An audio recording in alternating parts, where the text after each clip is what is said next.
Hey everybody, tonight we're debating whether or not Islam is violent, and we are starting right now with AP's opening statement. Thanks so much for being with us, AP. The floor is all yours. Thank you so much, James, for arranging this. Thank you, Issa, for the debate offer. I want to start immediately with a slide and share my screen here, just to make sure it goes perfectly well. Right, I believe you can see it now. Yes, you Yep. can see it now. I see it too. So today we want to talk about whether Islam is violent. I want to start with the Muslim attitude toward non-Muslims, toward disbelievers. So here is a study conducted by the ADL, called ADL Global 100. This gives a very simple picture, a very simple overview of how people in different countries view different religious groups. You can see here on the left side you have Indonesia, Egypt, Turkey, Morocco, Jordan, Kazakhstan, Bangladesh, Qatar, and below that all the other countries. In these Muslim countries, you can see that Jews are vastly viewed unfavorably. Christians are viewed favorably and unfavorably in different regions, whereas in these other countries, which happen to be non-Muslim countries, people don't generally have terrible views about others, except that in Germany, I guess something slipped here. I don't know.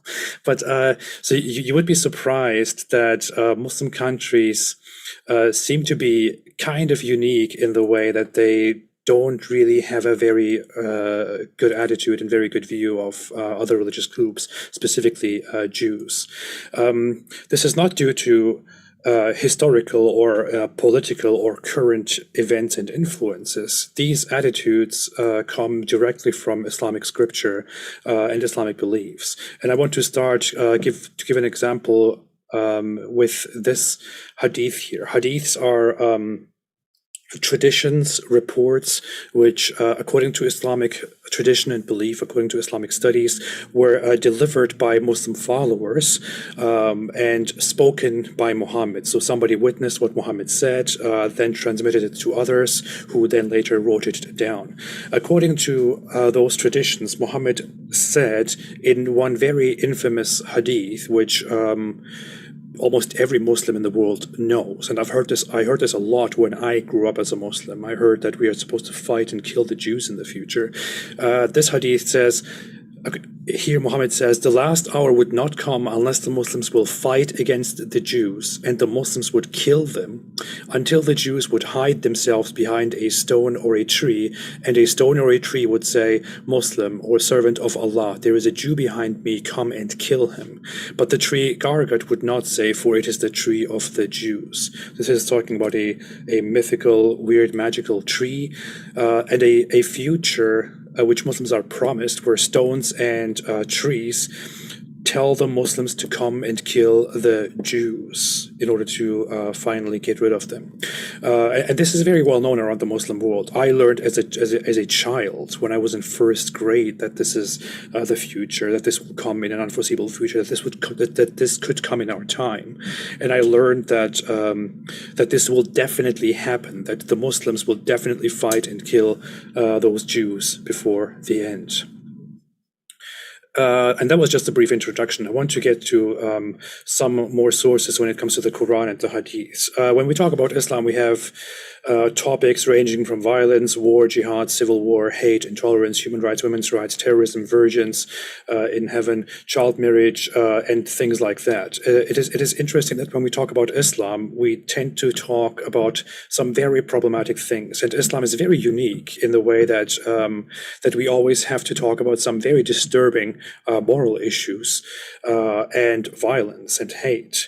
I'm an ex-Muslim. I left Islam. Most of my activism is motivated by that, because as an ex-Muslim, we are shunned, rejected, driven out. We are threatened constantly. We are killed, persecuted, and leaving Islam is basically social suicide, because Islam is supposed to be a unity which you are not meant to leave, and if you leave it, then you are considered a traitor. That's how it was in Islamic history, and that's how it still is today. This again comes from the scriptures of Islam itself. The Quran says, the Quran initially approaches the disbelievers in a rather peaceful way.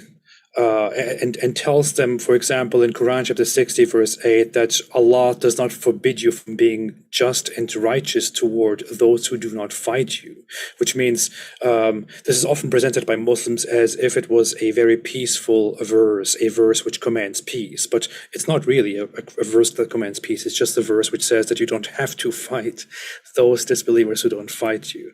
But the attitude changes throughout the Quran toward disbelievers. When it comes to when we talk about the Quran, it has to be remembered that the Quran is considered the perfect word of Allah, word for word, verbatim in Islam. So in the Islamic belief, Allah reveals the Quran, which is permanent and which precedes humanity.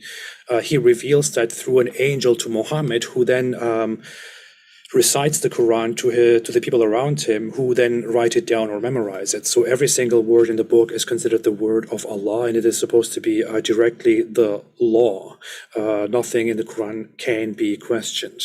And when it comes to the Quran, in this book, the Almighty God, Allah, who is in charge of everything, tells you that those who disbelieve, for them is a great punishment. They deceive Allah. They are deaf, dumb, and blind. In their heart is disease.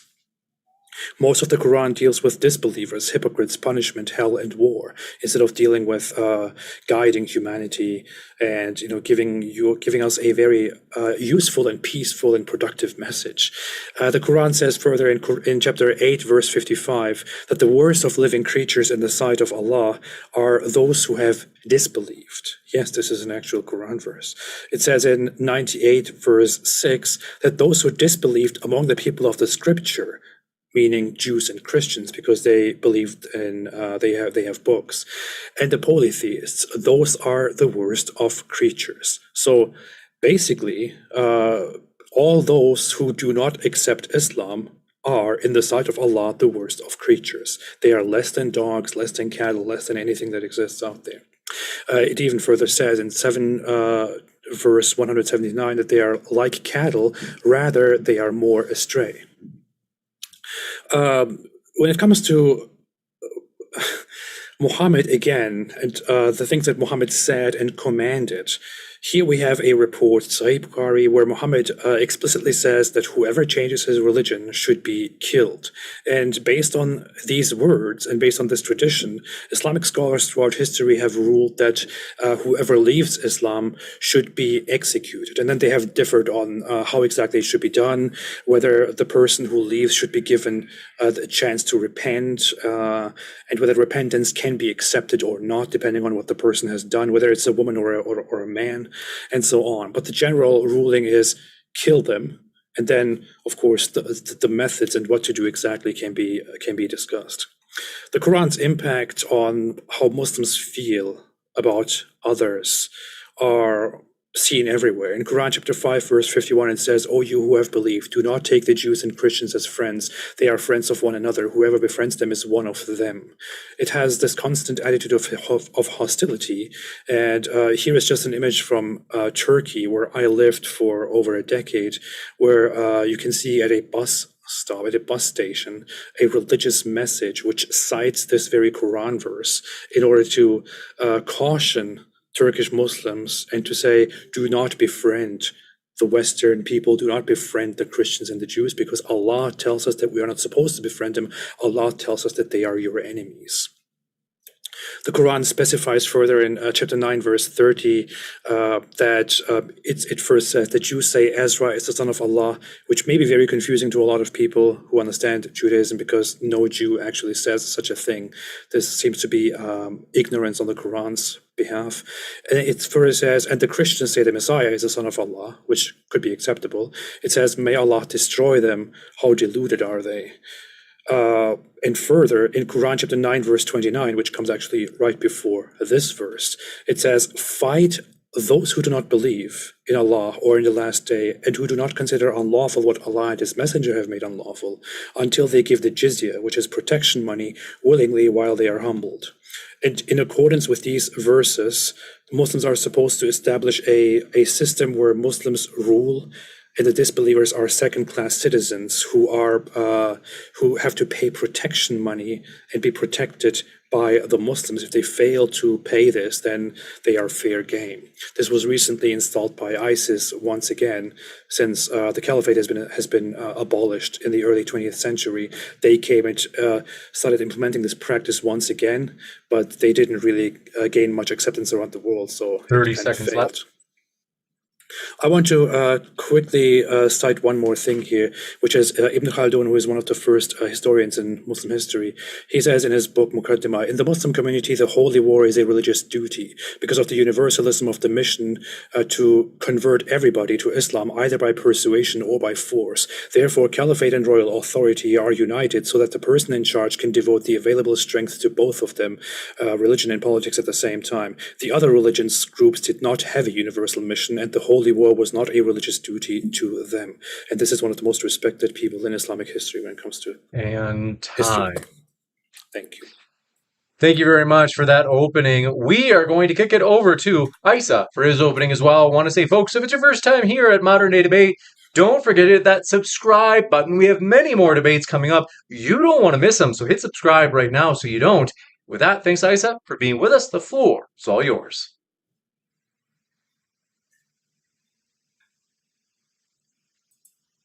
Assalamu alaikum, shalom alaikum, pax, namaste, peace and blessings to everybody who's in the audience today. We are having a deep conversation about, is Islam violent? I'm taking the position that Islam is not violent. So we're going to begin with the first topic. So what is Islam and what is a Muslim? Pardon my interruption. I'll give you the time back. I just didn't notice this when we did the sound test earlier. If your mic is scraping against your hoodie or anything like a beard or anything like that, I just want to check in just because there's a little bit of feedback audio-wise. Oh, I don't care about the time. I'm good because it's not going to be that long. I think, is it good now? I heard it a little bit there as you were speaking, but I think it's gotten better. Is that good? Yes. Okay. Go ahead. So what is Islam and what is a Muslim? This is the first thing we kind of need to define terms. What is going on here? What is this? Because it's such a large group of people. It's the second biggest religion in the world. So we got to think about what this means. So Islam means complete submission to Allah. This might sound a little negative, but we have to think about that. What does submission mean? It could be submission through peace, it could be submission through love. People who are devout in their spiritualities are submitted to that. So also, Islam does mean peace. It means both submission and it means peace. So we have to understand that. If Islam is truly a violent and terrifying religion, why come from the root word salama, peace? Why have this? This is something to consider and to think about.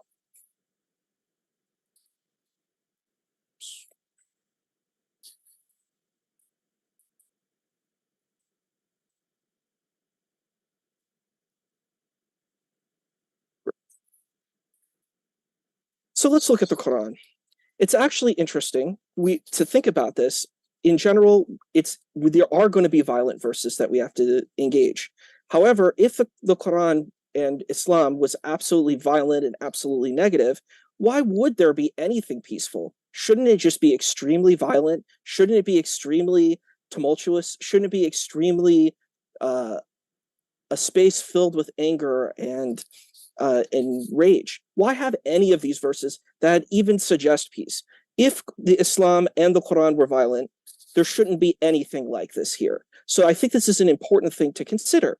So we can see that several of these verses say, and they can be engaged in different ways, but we can see that these are spaces where we can see peace. And talking about feeding the orphan, feeding the people who are disenfranchised. This is an important thing to consider when we're looking at Islam. If Islam is terrible, if it's awful, these things wouldn't be there.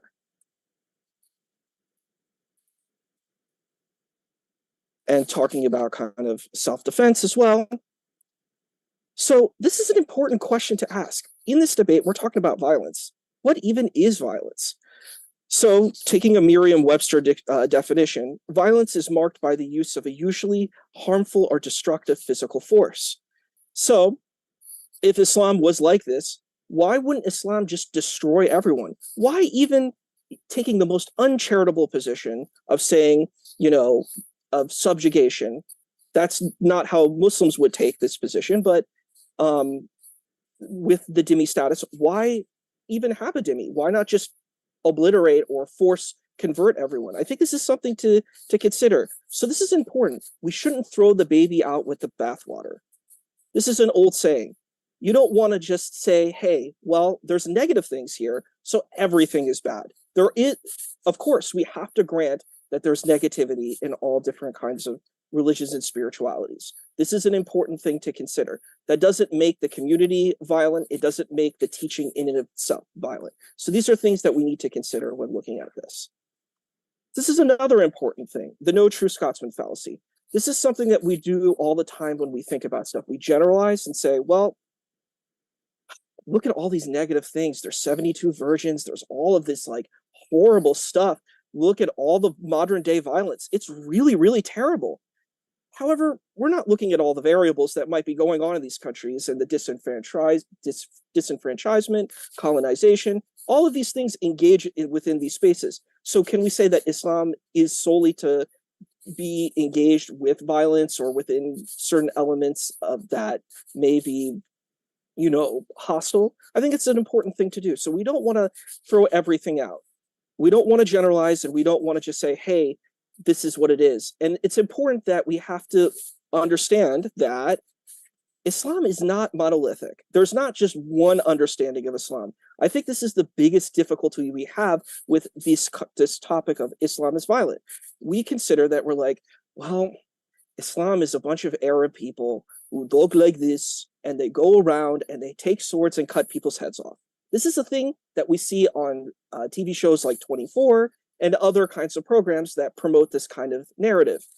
Is this the case, or is there many different kinds of perspectives within Islam? I think that's an important thing that we have to consider if we're going to say Islam is violent. We would have to say all of Islam is violent. All these people are violent. We would have to throw the baby out with the bathwater. And I don't think that that's fair.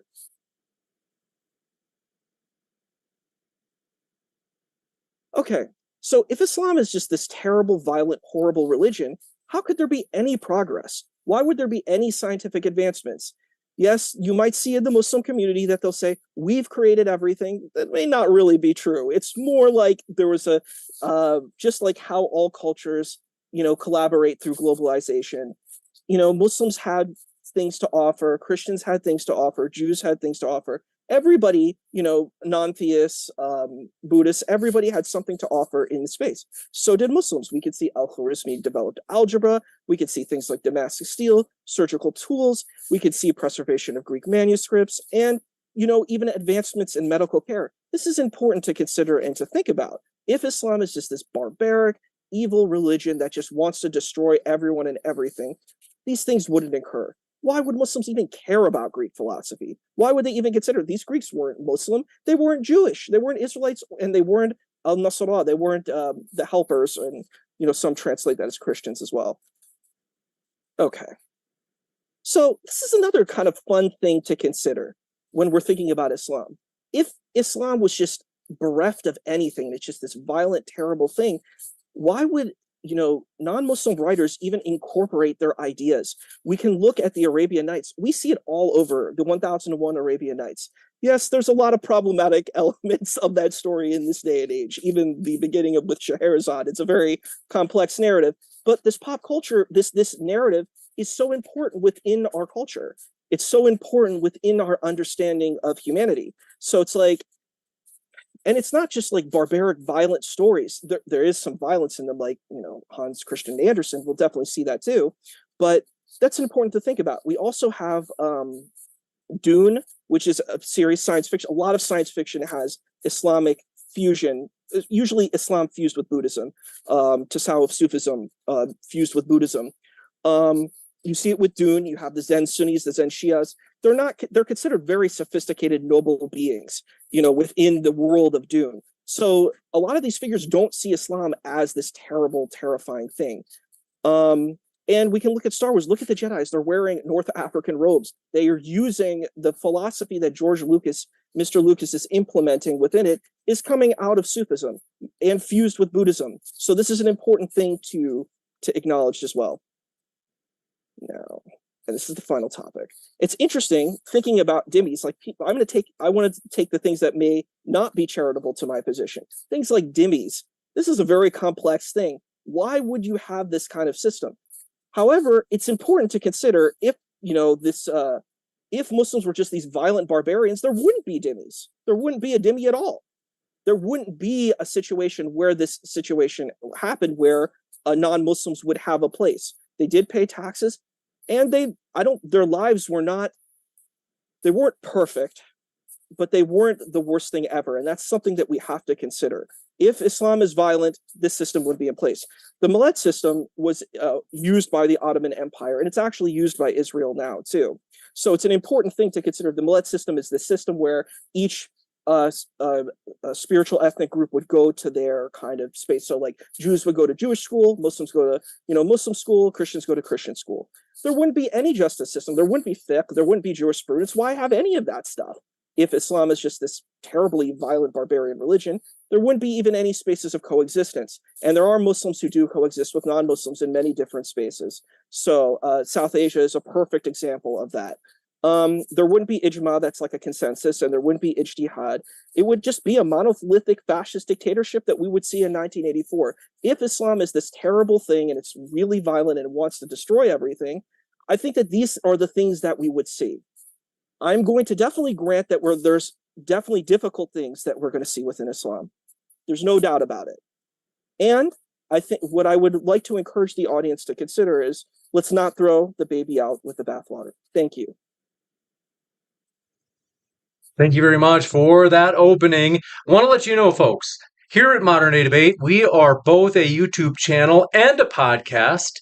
If you have not already, find Modern Day Debate at your favorite podcast app, such as Spotify, Apple Podcasts, you name it. Find Modern Day Debate right now so you can listen to debates on the go. And as a quick side note, because sometimes people get a little confused about this, on the bottom right of the screen, you can see a thumbnail that says this is already and exclusively on our podcast. Sometimes we will put up an event and it'll say in the title that this debate has already happened and it's already on the podcast and only on the podcast. And some people still get confused because even though it's in the title, some people just see it's set for 12 months out. Why are you putting this on your channel when it's 12 months away? This is way too early. And so even though it says on the title and the thumbnail that the debate is already and only on the podcast, some people still get really confused by that. So I just want to let folks know we're not trying to fool anybody. Frankly, it's just our way of trying to let people know that there is a podcast, which, by the way, is 100% ad-free. So check it out. Download those debates. You can listen to them when you don't have service, whatever else. But with that, thank you very much, gentlemen. The floor is all yours for open dialogue. So I want to quickly address some of the things that you said. I feel like everything you said just requires very, very short responses. Now, one of the main points that you brought up throughout the discussion was, if Islam is a violent religion, then why is there so much peace in it, or why is there peace in it at all? Why is it not entirely destructive? I find that a very strange thing to say in defense of Islam, because if you read Mein Kampf by Hitler, you will notice that it has a lot of elements of peace in it, and a lot of elements of unity, and of establishing a successful, peaceful society, and this and that. Which, however, does not get rid of the fact that it also has some really, really messed up stuff in it. The Nazis said a lot of peaceful things and wanted to make a lot of similarly, communist regimes had a lot of promises of equality and tranquility and peace and all of that, while brutally violating and subjugating populations. So that doesn't really make sense. I mean, of course, Islam, if it is adopted by people, has to create a community and has to provide for that community, even though it is intolerant toward the others.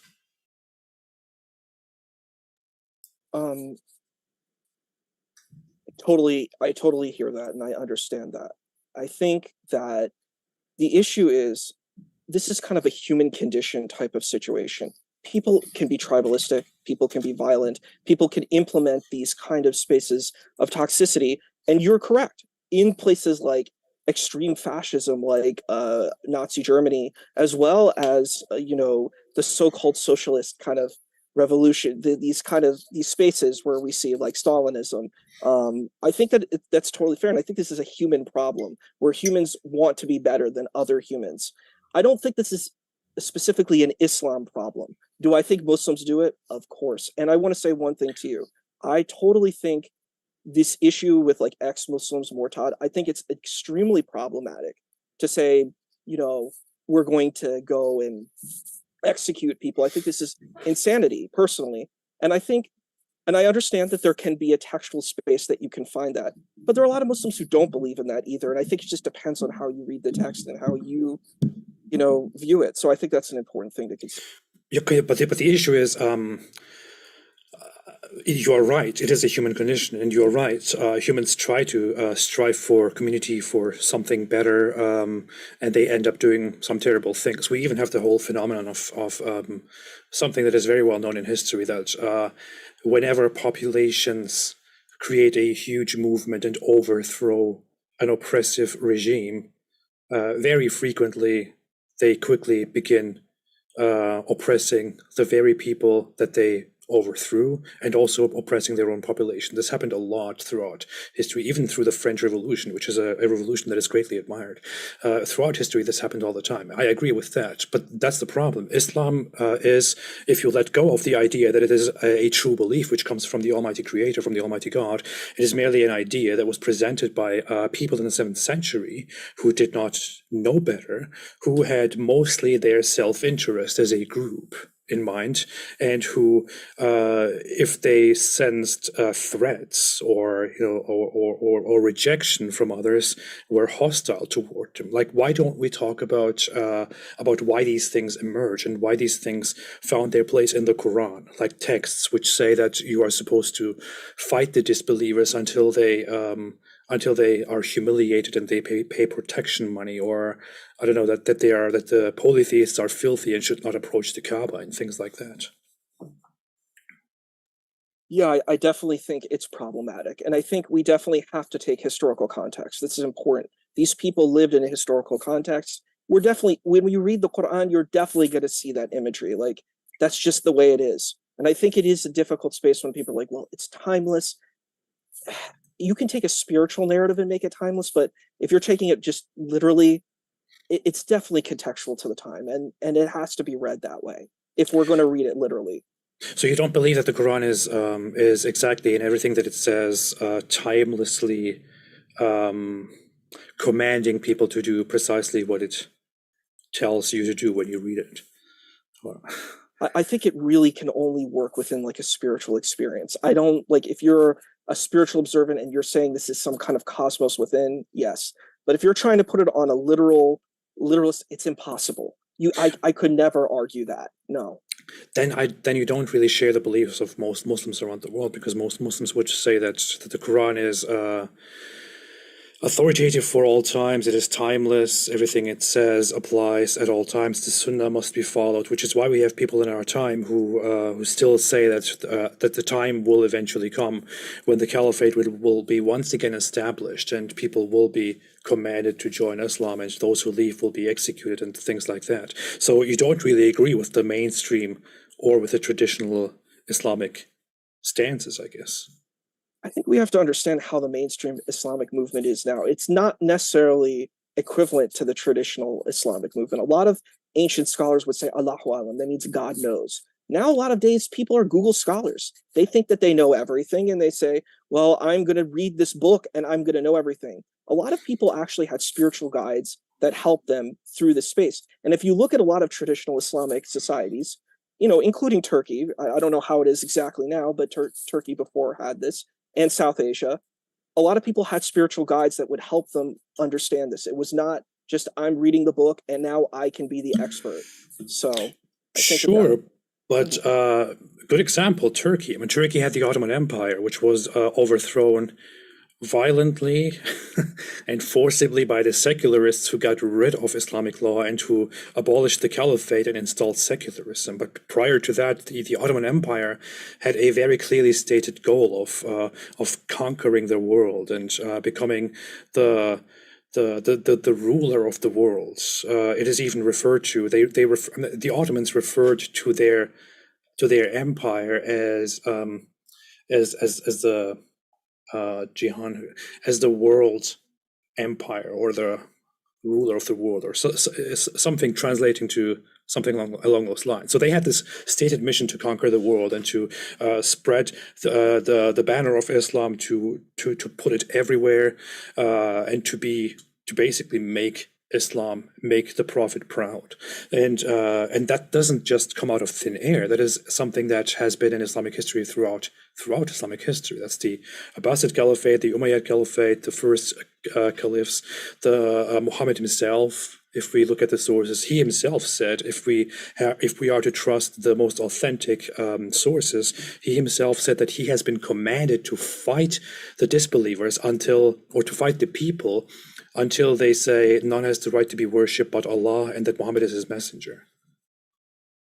I'm not going to deny that. I definitely think there is an element of that exists within the Muslim world. I wouldn't say it's completely that way. I would say Islam spread not only through the sword. There were aspects of that, but there were also like mystics, like South Asia. That's how Islam spread through South Asia. Like, that's just a fact. They were mystics that came, but now there was a reformation with Islam, the Salafi movement, which became very literalistic oriented. I would say ancient Muslims really wouldn't have taken that position if we look at, traditional scholars.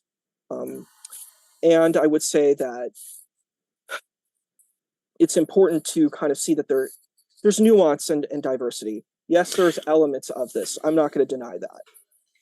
I mean, when you say that these are attitudes that recently emerged and that older scholars would not take these positions, but I cannot really think of an example for that, because when you look at the early history of Islam, when it comes to jurisprudence, I gave you an example of Ibn Khaldun, who clearly, as if it was a completely normal thing in his time, because it is a normal thing, says that it is the Muslim obligation and mission to fight and to spread Islam by force, or by willingly or by force.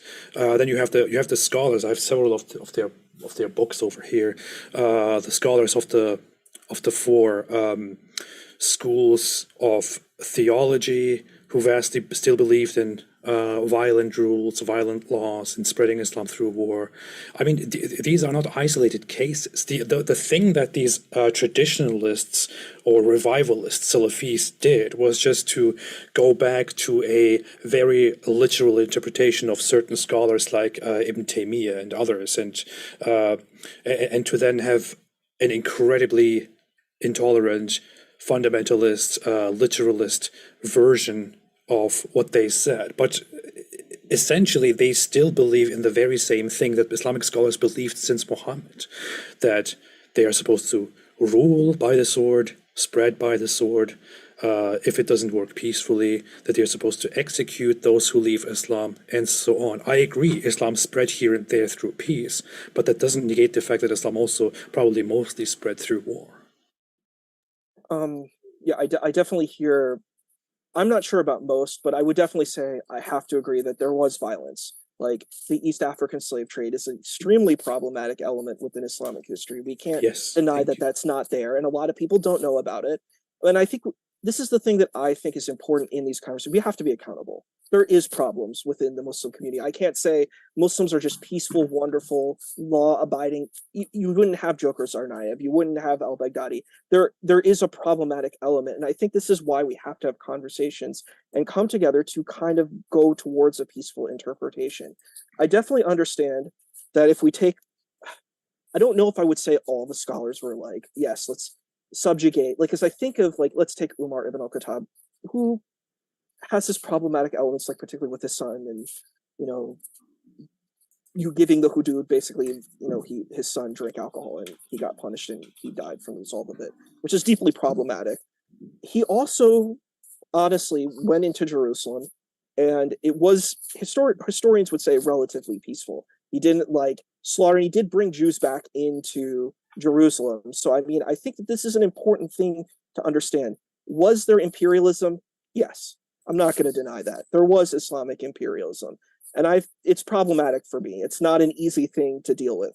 I'm a very anti-imperialist. I don't think imperialism is good at all or manifest destiny. I think these are very problematic spaces. And it does happen within the Islamic community. And I would say there are textual sources that would support that as well. But I would also say that Islam is complex in its nuance. So I think there are spaces that doesn't happen. So I think that we have to look, I would say we have to look at Islam in a complex way and say, there are these negative things and there are also positive things. That's where I come to it. It sounds like you mostly agree with me here, so I don't know why we're debating. I definitely agree on a lot of these things. I think it's super important. The only thing that I just don't think is that I don't think we should just like discard Islam completely. I think there is something good there. I think there's value in Islam, and I think it's within society. All right, so I do have to tackle one thing that you said at the very beginning of your opening speech, which is you made the claim that that I have to get rid of the friendliness now quickly and attack again. But you said that Islam means peace. That's not true. I will contest that very quickly. Islam means submission, literally. It comes from Islam means submission. And submission and peace come from the same root word, which in Arabic works as the three letters SLM. It can develop into peace or into submission. But to say that that Islam means peace just because they share the same root word, or to say it means peace because but why else would it have the same root word? That's like saying dictating and dictator are the same thing because they come from the same root word, or combustion and combining are the same thing because they come from the same root word, or I don't know, collecting and collision are the same thing because they come from the same root word. I mean, that's obviously not true. That's not how it works. So, yeah. I totally hear that. That's why I put submission of Allah first. I put peace because I was making sure I was like, navigating to see. A lot of people take that as a secondary definition. That's why I didn't put it primarily. I am aware that the primary definition is submission to Allah.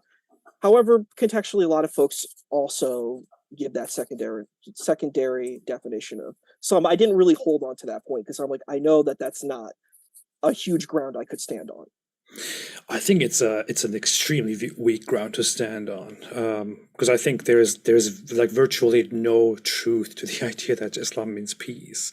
You could say, I mean, I understand. Look, if you think about etymology, if you think about how words develop, you could understand that submission and peace have something in common. They come from the same root word, and you can see how they relate somehow. You can in peace submit.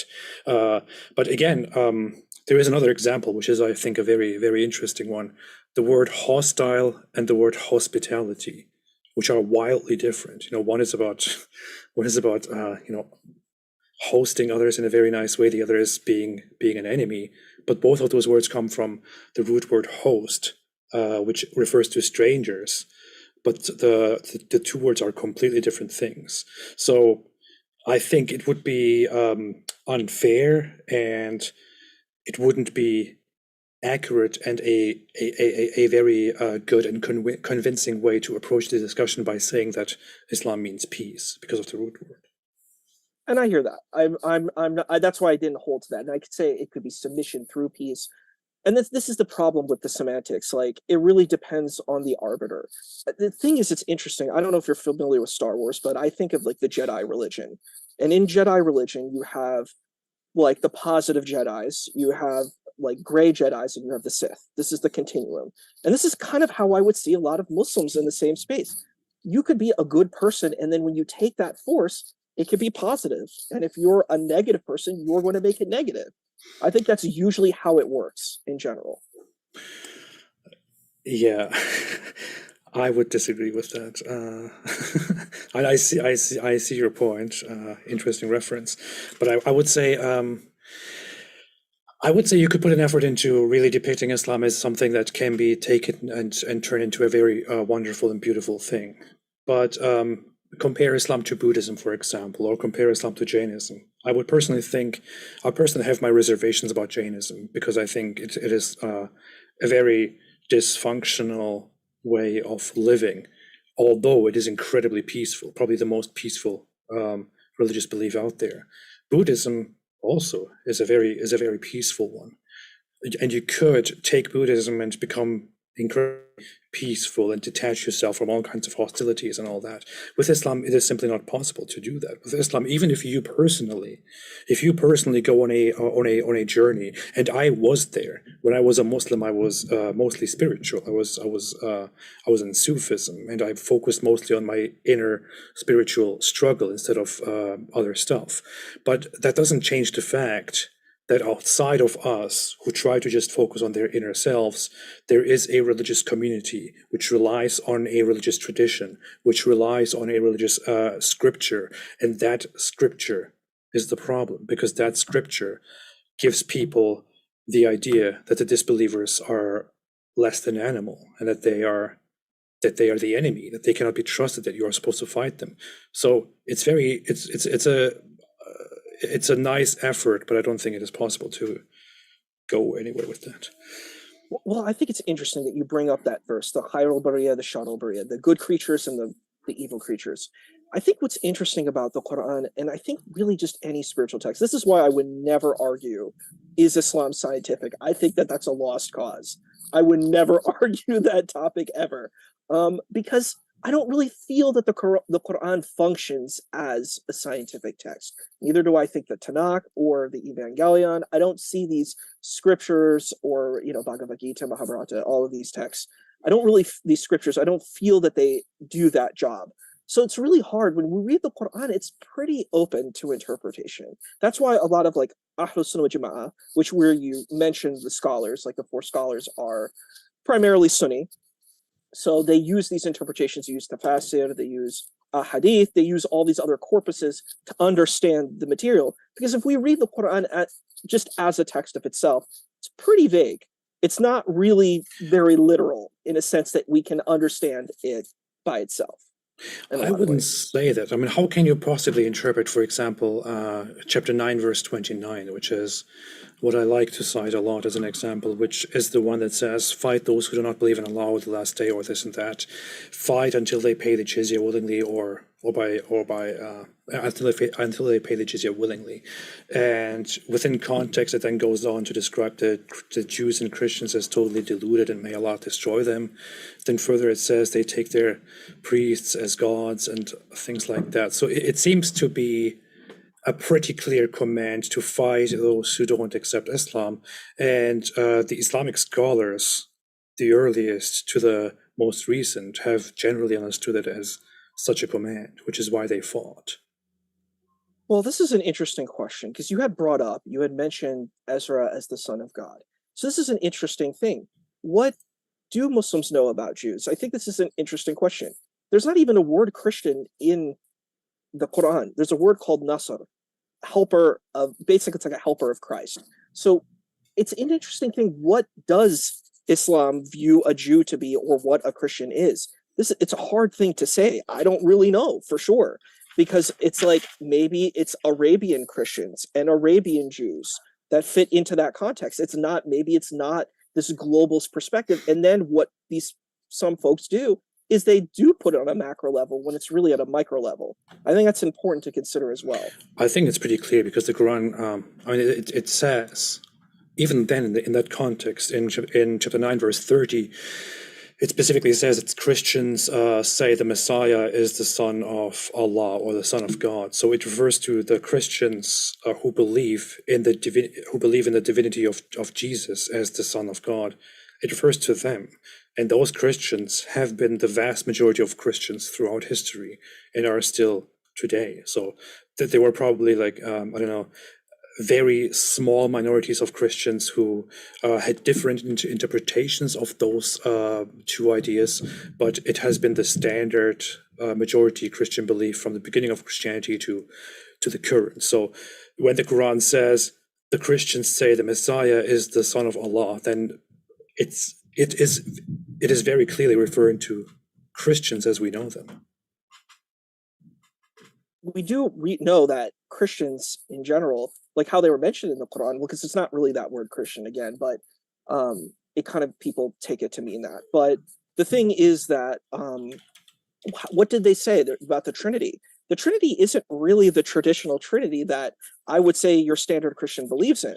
You know, Father, Son, and Holy Spirit. That's not the Trinity that's discussed. So I think that that's an interesting thing to consider. It mentions the Virgin Mary, so it's like this is something that Before we we need go to think too about as far, well. don't get me wrong.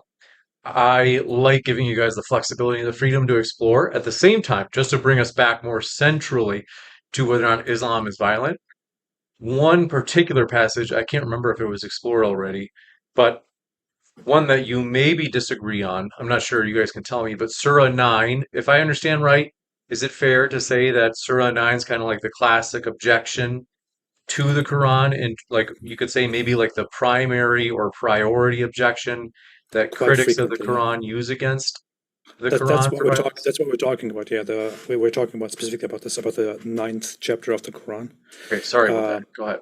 where it talks about Right. Christians. Yeah, and it's an interesting thing too, because this is the interesting question. The Quran has many different verses. There are difficult verses like this. I am not going to deny that this is not that this is a difficult verse that a Muslim has to wrestle with. This is not an easy thing. Also, I would say, you know, the Quran also says La ikraha fid din. Yes, I know people could say, well, that was before, that's after. But if it's in the entire corpus, then I would say if we're taking the Quran as a whole, then we have to take both verses on value. You could say, oh, yes, that came later. But I'm like, well, then it shouldn't be recorded at all. We should just put a line through it and say it's not valid anymore. I think that that would be appropriate if the verse is invalid. So, you know. But we are specifically talking about whether the Quran is violent or not. And when it says that the Muslims are to fight those who do not believe, it is first of making a very general and very vague statement about those who do not accept Islam, because it says those who don't believe in Allah or the Messenger or the Last Day, and who do not accept the religion of truth. You know, from among those who believe in the scripture, so Jews and Christians, if they don't accept Islam, they are to be fought. And it then further rationalizes that by saying that Christians say that the Messiah is the Son of Allah. So from there, in the context considered, what it clearly says there, and there has been very little disagreement about this in the history of Islam among the exegetes, is that Muslims are to fight those Christians who believe that the Messiah is the Son of God. And those Christians are the majority of Christians. Those Christians were the Christians in this time. Those Christians are everywhere around me, and it doesn't really matter whether they have a different interpretation or understanding of the Trinity or not. And that's a completely different problem on its own. I would say it's an interesting question, though, because what do Muslims know about Christians? Do we have any manuscripts that are even from the Christian and Jewish populations that were there? We don't really have any data on this. Like, I think this is an important thing. Like, what is being talked about? Like, yes, that you're right, that kind of narrative of Messiah, you could say, okay, that means that. But there are so many different kinds of Christians. Like, I mean, some might argue Arianists and Doicists were Christians, but the larger Christian community said they were heretics. But, you know, some might argue that those people are Christian too. And some people might argue that in Arabia, that was just a Christian heresy that existed. I don't know. I'm just saying it's hard to say that with these scriptures, and going to your point about, is this violent? It's hard to understand if this command is a timeless command. Is this contextual in the space? You have to understand what we're looking at here. Like, if we were to make Islam a story, we're making it a narrative, we'd say, well, it's about this kind of ragtag group of people that were in a very oppressive space where their faith, believing in the one God, the monotheistic God, you know, the one God, was challenging all the other gods, and their whole life was on the line. So maybe they had to take a very strong stance so they could protect and their community could survive. That's just like, if we're taking, like, you know, a humanistic kind of point of view, that could be a perception on that. I feel like we are kind of walking away from the topic though, because so when we talk about the Christians again, you say we don't know what the Christians in the time of or in the surrounding of Muhammad believed in. Now, one important thing to remember is that that it is often pointed out in the exegesis, even by Ibn Kathir and by others, that that chapter 9, verse 29 and 30 were revealed at the time of a possible confrontation with the Byzantine Romans. So with the Orthodox, Eastern Orthodox Christians, who believed that Jesus is the Son of God and that he is the Messiah. And it does say very specifically, they say the Messiah is the Son of God. And I want to ask you, do Christians today, does the average Christian today that believe that the Messiah or Jesus is the Son of God? Sure. Yes. Yeah, I would say most Christians are Trinitarian, of course. Yes. Very few are Unitarian. Yeah, I agree with that. So Sure. therefore, you can understand that when the Quran says Christians say the Messiah is the Son of Allah, those Christians today that are around us, the majority of Christians, the average Christian, would be included in that description. See, the thing is, it depends on how we look at this verse. Maybe we could take the interpretation of what you said. Maybe this verse is talking about that specific conflict. That is a possibility. And I think a lot of religious scriptures, like if I take the Bhagavad Gita and I discuss the story of Arjuna, and he's having to battle his gurus, and he has to have bhakti, he has to have devotion to his guru Krishna, would I say that all people who practice the Vedas and follow Advaita Vedanta or the Vedic scripture, would that mean that they need to follow this? I don't think so. I think a lot of things are contextual. So I would take this as a contextual space. Because I think the difference here is that the Bhagavad Gita clearly tells you a story of how things happened. It is not literally the author revealing something to you and giving you a command, whereas the Quran has a completely different nature, a different makeup, and different authorship. Where the Quran is supposed to be the word of Allah, which directly speaks to you, to the reader, when you open it, from the beginning to the end, except when it says to Muhammad, "O Muhammad," or "O whatever." And when you then read a command in the Quran, it is understood to be a command to you, and there is no. When we talk about those specific verses, for example, of fighting the disbelievers, it doesn't say this was commanded to those. It is just a command like any other in the Quran. Well, I think it's interesting when we read the Quran. It's like, to me, it's this kind of spiritual continuity. You have these narratives and these stories that are told through it, and kind of experiences that are going on throughout the space. And I think I really love that you brought that point up, where you were like, this is when the Byzantine situation was occurring. Yeah, so of course a narrative is going to come. The same thing with Surah Al-Lahab. I'm not sure if you're familiar with that one, where it says, perished are the two hands of Abu Lahab. What does that mean? Who's Abu Lahab? We have no idea who this guy is. But the idea, until you kind of go back into the story, but contextually it makes sense. Abu Lahab was a very problematic person within the Islamic history, within the Islamic narrative. So it makes sense that this narrative occurs. So I think there could be different layers of the text. So it's interesting that you mentioned that you were on the Sufi path, right? And I think in Tasawwuf, that's a big point, that there's multiple layers of spirituality. There isn't just the surface level. This is why the Salafis and Sufis have a lot of conflict, because the Sufi says, okay, yes, there's the Quran, but there's a deeper meaning of the Quran. The Salafi says, what you see is what you get.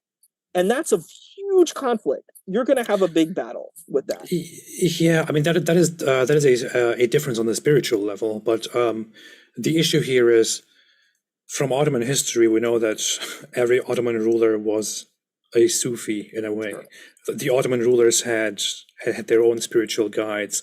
They were not these hardcore traditionalist literalist guys. They were actually spiritualist people, and also basically propagated the idea of following spiritual guides.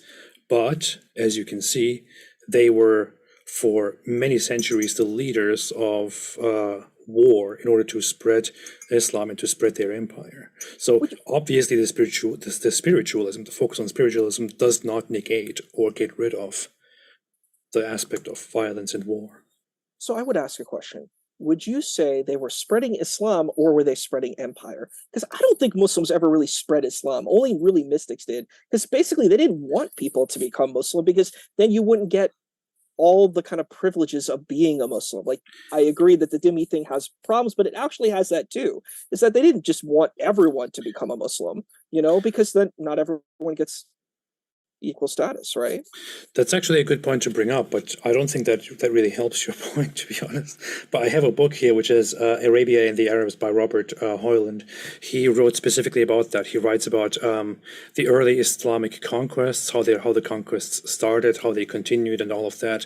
And what he points out is that contrary to popular opinion, the early spread of Islam did not happen in form of the Muslims saying, all right, we have to now go and convert the world to Islam, and we will give them these options, and we will say, come to Islam or not. No, what actually happened is that Islam was divided into Arab tribes, which went out there and fought, and they didn't care about spreading Islam. They cared about conquering, about pillaging, about this and that, and only later, after conquering, then introduced Islam to people. And he points out that for the first centuries and the first periods, they really didn't put much effort into converting the populations which they conquered to Islam, because to them, as you just pointed out accurately,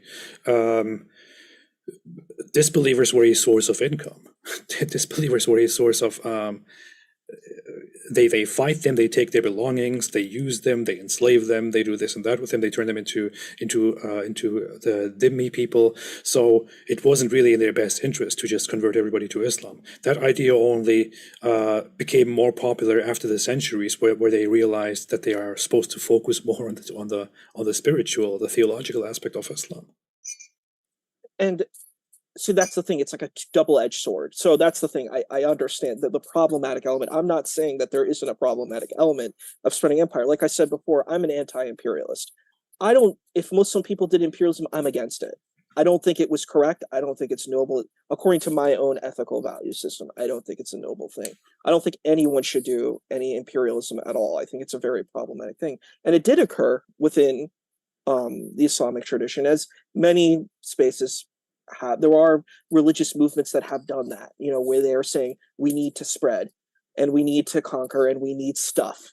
And this is, I would say, is a human problem. Would I say this is just solely in Islam creating this problem? I would say no. And I'm like, I think of Manifest Destiny into America, where Europeans came to America and did Manifest Destiny. Do I think this came from Christ?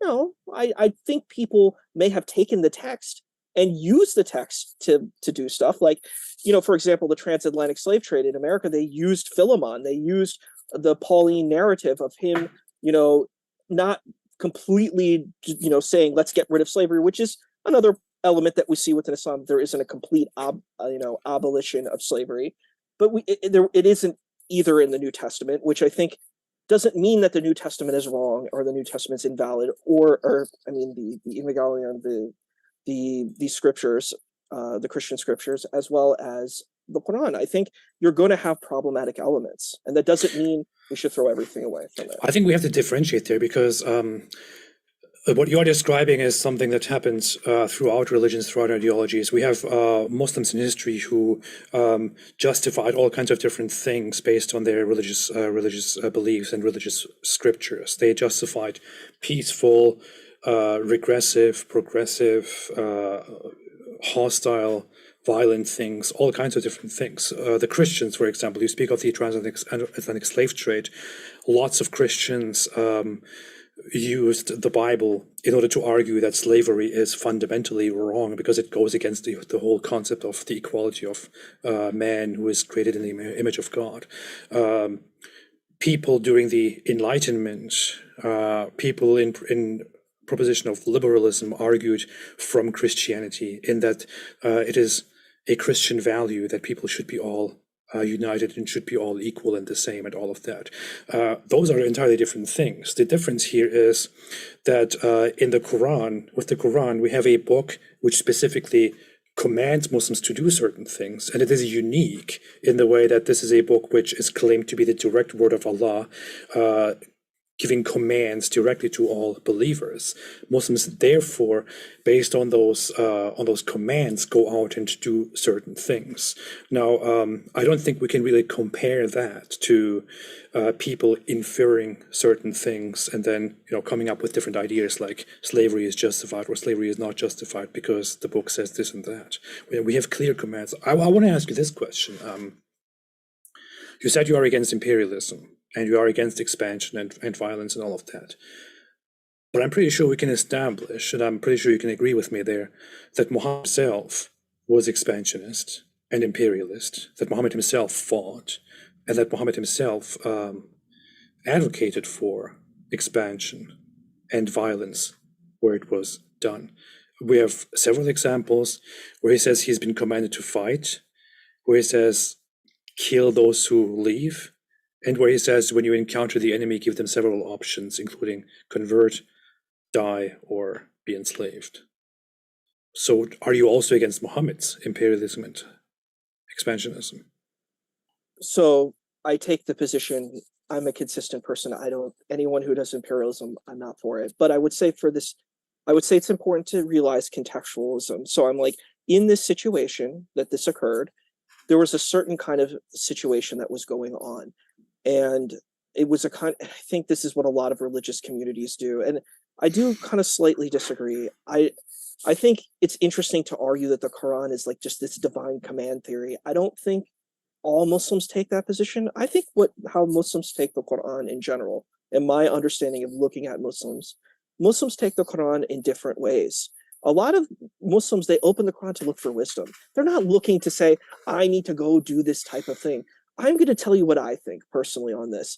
All the really extreme violent people within the Muslim community come from one subsect. They're not Sufi people who are going around blowing themselves up. These aren't Sufis who are doing this. These people are from not just Salafi, but the extreme form of Salafism, where they're like, you know what? And a lot of them like take the Tsarnaev brothers. They lived kind of pretty trashy lives. They felt really bad about what they did. So what they did is they said, I need to be good. So I am going to do this thing because that's going to make me good. And the thing is, did they really take a time for a journey? Did they say, I'm going to do self-critique of myself? Like you were talking about in your own Sufi journey, you had to do like your own self-purification. That is a position within Islam, that there's a lot, instead of just outward violence, there's the inner jihad. You can take, for example, Sheikh Ahmadou Bamba from West Africa, Senegal. What did he do? Did he take a sword and say, I am going to fight these French? No, he did pretty much, and a lot of people don't even know who he is, but what he did is he rebelled against the French using peace. And it's pretty well documented. Senegal is a pretty peaceful country. Does it have its problems? Yeah, there's a lot of economic deprivation, sure. But West African mysticism, it's pretty clear. And this is a person who was very religious, Hafizul Quran. He didn't think he needed to kill the French colonizers. So I think it's important to consider. That's all very nice, and I really like your idea of being peaceful and spreading peace and rejecting the violence and imperialism and so on. But I don't think you have a chance of doing anything there, since the dominant attitude in Islam is not the one that you propose, although I wish it was. But as you have also just acknowledged, and I think the debate is there kind of over, with all due respect, Muhammad himself was the imperialist. Muhammad himself was the expansionist. He himself was the one who began the violence. And I don't think there's any way out of that. Islam starts with the violence, and that is how it is established. That is why it continues this way. That is why your efforts of creating a peaceful Islam will fail, and the violent and hostile and hateful ones will always be around. That's the problem. I would ask a question though. Do you think that I totally acknowledge, and I will totally agree that there's violence within Islamic narrative. There is an element of that, as there is within that's just a human issue. But I would say, if we look at the story of Islam, it didn't really just start as a violent situation. It was basically, you had this kind of spiritual guy who goes to a mountain, has this revelation. Then he comes to this community, and he goes in dark and he secretly talks about this one god and ancient prophets, and kind of is this sort of guru and swami and sheikh that's conveying this narrative. I mean, if Islam really did, as you said, start off this violent thing, why wouldn't he just get this sword of God to come, this light sword, like a lightsaber, and come and just say, all you indigenous Arabs who believe in these gods, I'm going to cut you down. I'm going to slice you up. I mean, I would think that why even have a pretense of peace? That's a question I would think we need to consider. I think the answer to that is very simple. It is because there was no actual Allah, no actual connection to God. That he was just some guy who was pretending to be, or who thought he was a prophet, or who thought he was a prophet of God. So how can he get a how can he how can he get the power of something that does not exist? I think he just influenced people in an environment where people were easily influenced by such things. And what's also interesting is he starts his mission and tells people, your gods are fake, my God is real. And they don't kill him, they don't persecute him, they don't lock him up. He lives there for a very long time, for over a decade. He lives there and they let him live. He eventually, supposedly there is some persecution. Up until that point, he's the first one who actually says that, I can't remember the exact words, but he's the one who actually initiates a phrase where he says that he has brought war or animosity or the spilling of blood or something like that to them, to which they don't respond very nicely, of course. And after a long time of living there peacefully, persecution begins. He flees. Then they leave him alone where he's in Medina. But he comes up with the brilliant idea of creating small groups and harassing caravans. And then in the end, he provokes a war, which is called a defensive war, which is actually not a defensive war, because he provokes those polytheists who then finally say, okay, enough. We're going and we are destroying Muhammad and his people. And that's how the wars begin. I think it is just, there was no need for the violence. Muhammad himself brought it. Yeah, I This definitely might be- that time. Oh, sorry. Go ahead. I'll give you a chance. I'll give you the last word, in fact, Isa.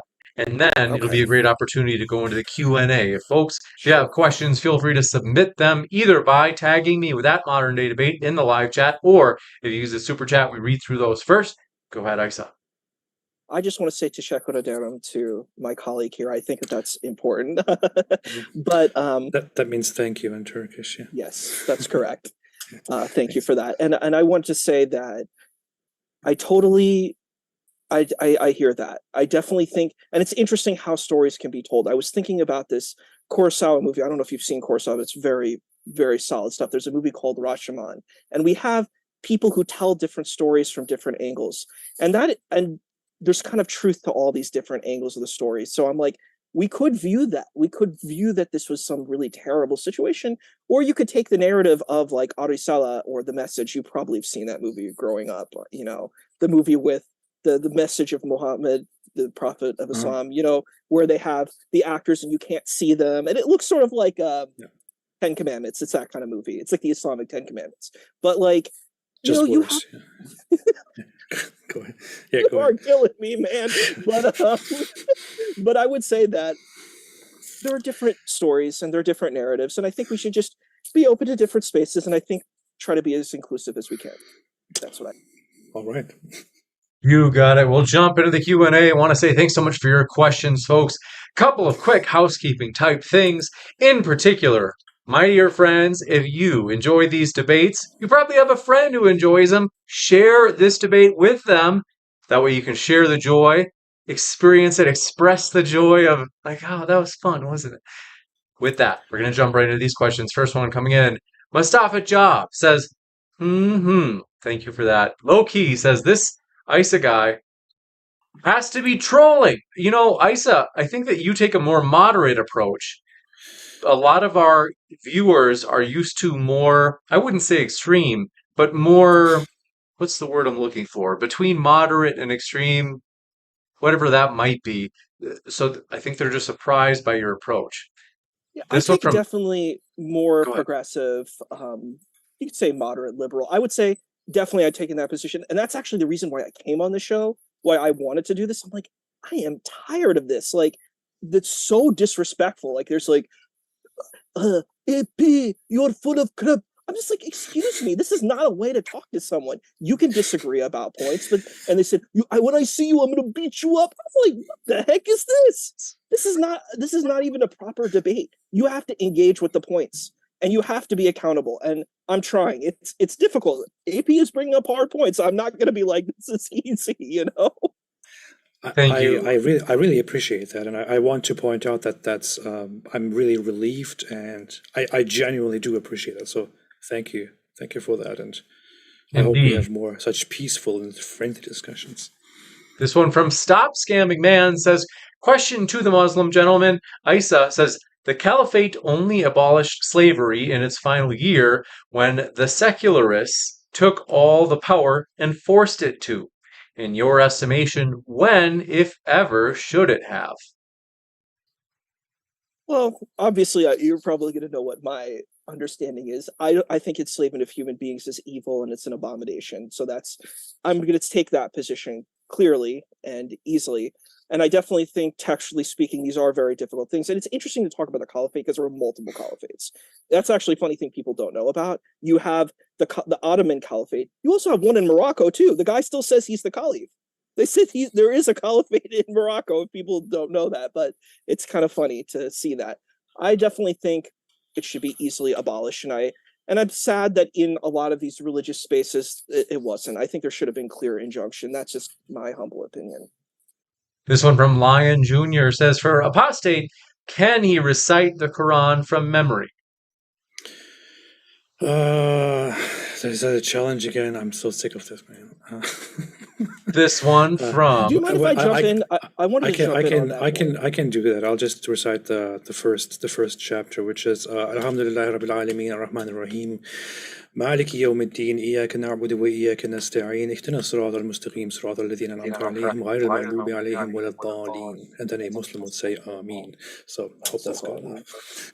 I wanted to add to that point.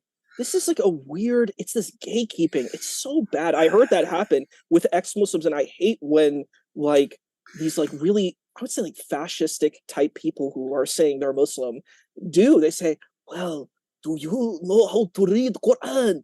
If you don't know how to read Quran, oh my God, you are not real Muslim. I'm like Muslims in Eastern Europe don't know any Islam at all. Are they not Muslim? I hate it. Yes, you were a real Muslim and it was not for you. That's it. And you have every right not to be a Muslim. That's it. Thank you. You got it. This one coming in from. Do appreciate it. This one's actually for you again. Apostate privately say, do you think religion is the central cause for violence? No, I don't think so. So I don't think religion in general is a central cause for violence. I think human nature is a central cause for violence. Human struggle, the human condition, the way humans interact in society. When it comes to Islam, I would say Islam is at the center of the violence within Islam, just because Islam happens to be the origin of whatever Islam preaches, because that's where the scripture is. But no, not about religion. This one from for Issa says, I think that you're an ex-Muslim and in denial. That's funny. This one from That's cute.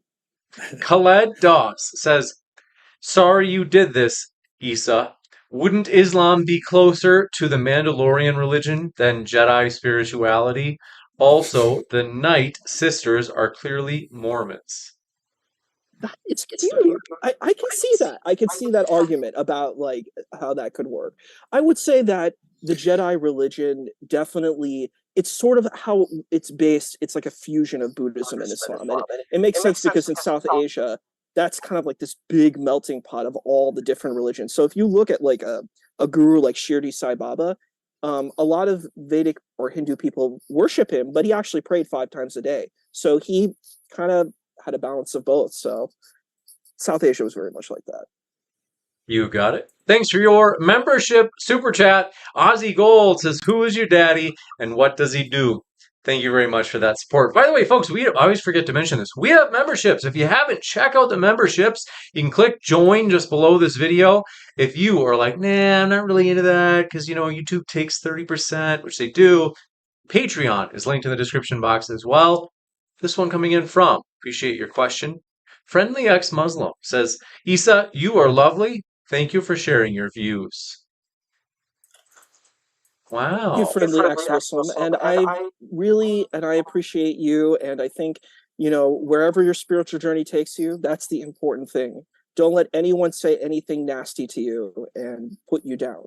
Shout out to friendly ex-Muslim Abdullah Samir. He's doing a great job as well. You got it. We've got an unusually diplomatic night tonight. This one coming in from, do appreciate it. DQ says, Apostate Prophet, is there a future for popular Islam in abandoning fundamentalism in favor of a neo-Islam or modern Islamic Sufism? Difficult question, difficult to foresee. I mean, people always try to predict what will happen in the future. Nobody really has a realistic view because it's very hard to foresee what is actually going to happen. I think Islam is already changing a lot. The way it is practiced today in many Muslim cultures. Cultural Muslims are very detached from what Islam actually teaches and what it preaches. Most Muslims have no idea about what Islam actually teaches, which is great, which is fantastic. More of that, please. I think progress will necessarily change Islam and will necessarily turn it from fundamentalism and radicalism toward something that is more in accordance with human desires and the human will to simply live in peace. You got it. This one coming in from Omir Doc says, Issa, if you go to Muslim countries and say what you are saying right now, you will have the same penalty as Ridvan. I completely get that. I completely understand. And I would say that I, first of all, don't even agree that a Muslim country exists. I think there are countries that have Muslim people in it. And there's actually a great writer, his name's Wael B. Halak. He wrote The Impossible State, and he argues that and he's actually a Palestinian Christian, and he argues that there is no such thing as an Islamic state. These are states that have Muslim people in it. So they are basically doing their own thing. Actually, it's funny, Israel is the only real country that actually has a system that is even similar to the, most successful Islamic dynasty, which is the Ottoman Empire. So there you go. Hey, P, did I say your name right? I think that's the first time I've ever said your name out loud. Did I say it right or no? I think so. I don't really care. Like most people get it wrong, so I'm. Well, you're an angel. Whatever. You're an angel. You're a I good angel. think it was correct. I think it was correct as far as I remember. Thank you. I appreciate it. I'm not sure, but we have another question coming in from Rusty Colon. Says, James, thank you for hosting these debates. I want to say, folks, thank the guests. They are the lifeblood of the channel. We're grateful to have them. I've got big news. We are setting up DebateCon. I've announced earlier, it's November 4th and 5th. Apostate Prophet, after many years, maybe even decades of me asking him to come, has agreed to come to this debate. That's one person, or I should say to this conference. So keep tuned in for that. But also want to mention, thanks, Rusty Colon, for your support. All credit to the guests. Free Naturalist says, question for Issa. Do you think Islam will bring peace to the world in the future? That's a good question. And it's interesting you mentioned, I want to bring up something too. I'm actually going to become a subscriber today too. So just letting you know that. To answer this kind of question, I think, like I said in the opening speech, Islam is polythic, it's not monolithic. So I hope the peaceful aspects of Islam will do that. There are negative aspects, and I hope that those do not prevail. And that's my position. Nice. Juicy. This one coming in from, do appreciate it. This is for Apostate Prophet. Can you ask AP about ISIS or etc.? Does he think they are a product of war or a product of religion? And if religion, what religion teaches what they do? Both. Both. I think they are. They are. I mean, they are a result of the religion. They follow a very traditionalist and literalist and historical understanding of their religion. And if they were followers of a different religion, they would probably not end up becoming the very groups that they ended up to be. That said, it is not, religion is not the only factor, of course. I would say that there is definitely an element of reacting to geopolitical issues, to conflicts around the world, and all of that. Islam, yeah. You got it. I'm scanning for any last questions. Rusty said I missed his question, so I want to be sure that I got it. In addition, they said, this is another question. Cheeky Shelky. Thanks, by the way, folks, for subscribing. Appreciate that. We know that you're a subscriber since I got the subscribers only chat mode on. So we do appreciate your support. Seriously, the bigger the subscribers number is for this channel, the bigger the guests as we continue to grow and expand, as we desire to be YouTube's premier debate channel. Modern Day Debate is a fully neutral platform for debates on science, religion, and politics. This one coming in from Cheeky Shaiki says, so both agree that Islam is violent. But you would maybe say there's a caveat to that. Issa, am I saying Issa right, by the way? Yeah, do you know what's funny what my name means? It's actually really funny.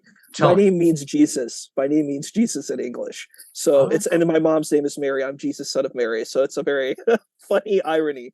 Wow.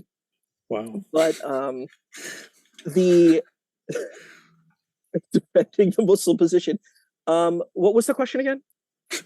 Sorry. Oh yeah, no problem. Do I agree that Islam is violent? So I'm taking the position that Islam is polylythic. So I say there's a part of Islamic understanding that's violent. And I would say that there's a part that's not. So I'm basically arguing that Islam as a total is not violent. I cannot say that Islam is just peaceful. I think that's a really big lie. And I saw that was one of the reasons I'm like, dude, I have to come on the show. Like, we need accountability here. This is ridiculous to say, oh, Islam is perfect, and the Murtad, the apostates are just having a great time, and LGBTQIA Muslims are having a great time. They're not. There's a lot of terrible things that are going on, and I think there should be accountability. And I think this has to be completely, abandoned. This terror on other human lives. So, especially people who come from the Muslim community, like, why would you want to hurt your brothers and sisters who come from your own families? Like, it's grotesque and evil. I don't know. That's very nice. Thank you. I appreciate it. You got it. And Ozzy Gold, thanks for gifting those channel memberships. Folks, if you just got one of those gifted memberships from Ozzy Gold, which it'll show in the chat if you did, check out the customized Modern Day Debate emoticons, where you usually find the normal emoticons like the smileys. You can call your friends in chat Soy Boy and many other names. Thanks very much, Ozzy Gold, for your support. And this one coming in from Russ. Oh, I missed this one. Stop Scamming Man. Thanks for your question. Said question to Issa. Many Muslim polemicists argue that every Muslim on earth is enraged by Quran burnings and Muhammad cartoons. Is this right in your case? Also, do you know other Muslims with your views? Yeah, there's plenty. There's a lot of diverse Muslims. There's a lot of LGBTQIA plus Muslims. There's a lot of Muslims who don't believe in the Quran literally. There's diversity. And I think the problem is, as AP put it, that there is a majority of folks who are deeply problematic. And it's interesting, I was thinking about Christianity too, where people like John Brown, people like Wilberforce fought against the slave trade, and they used Christianity to fight against these people who claim to be Christian and saying it's okay to enslave other people. I think that's the same thing that Muslim people need to do too.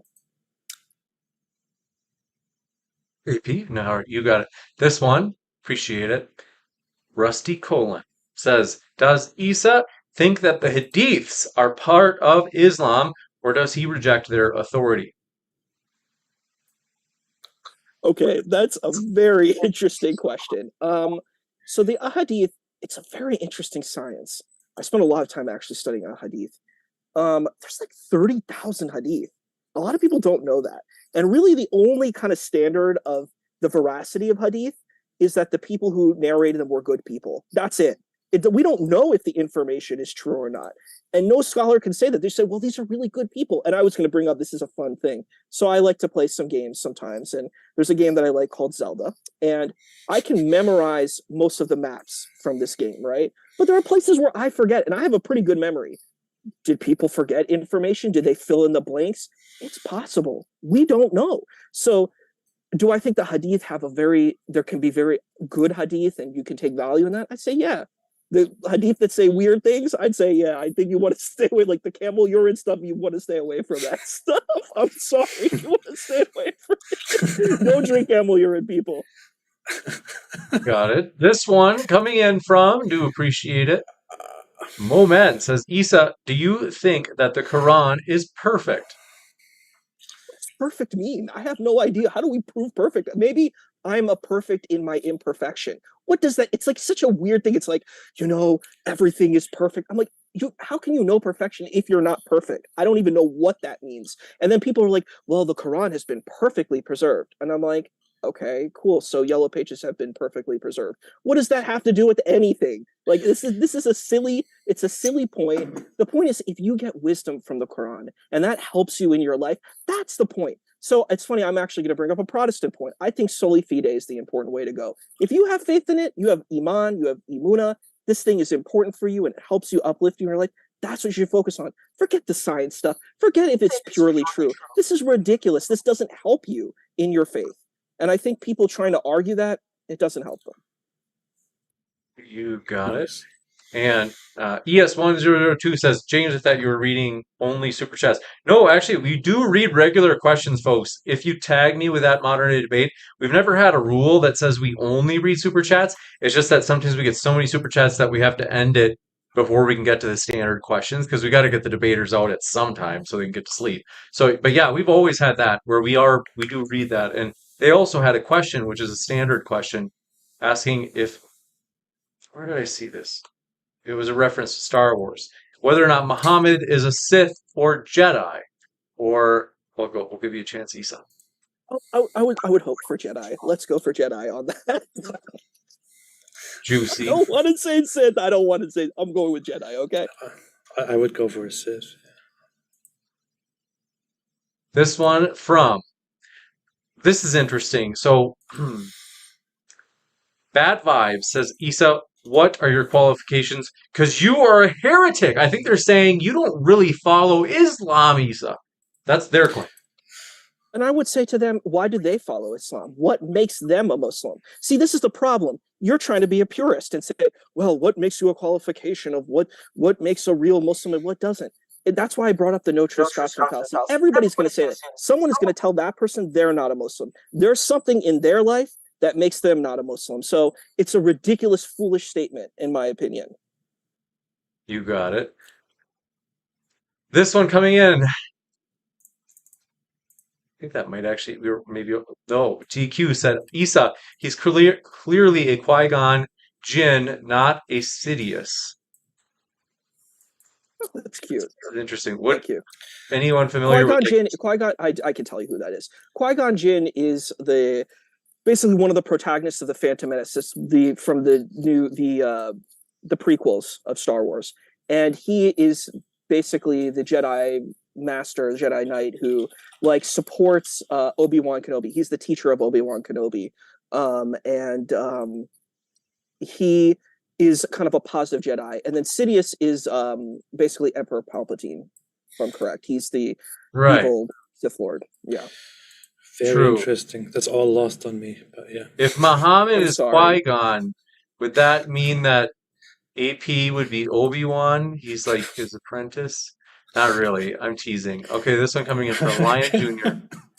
Lion Jr. says, can you ask Apostate his knowledge on the Quran? Like how many juz he memorized, for example? He's talking about Jews or Jews. Yeah, these are partitions of the Quran. Why does that matter? I'm sorry. Do you mind if I interrupt? I can answer that question. I never, when I was a Muslim, and when I did indeed read to learn to read it, what I did was I only memorized specific chapters, and I was going quite slow. I wanted to pronounce it very well because I lived in Turkey, and in Turkey most people were like terrible at reciting and pronouncing the Quran properly. So I wanted to kind of pronounce it in the best way, and then I started learning the chapters. I learned the last 10, which Muslims are supposed to learn for prayers, and then I learned several other chapters among the last among the 80s and 90s, those chapters. Plus, I learned Ayatul Kursi, which is one big verse, a very important one, and different places. I never like memorized one juz, for example. I want to interject with this comment too. It's a very strange thing. It's like they're saying we need a pedigree to be a Muslim. You need a pedigree to be an ex-Muslim. This is deeply problematic.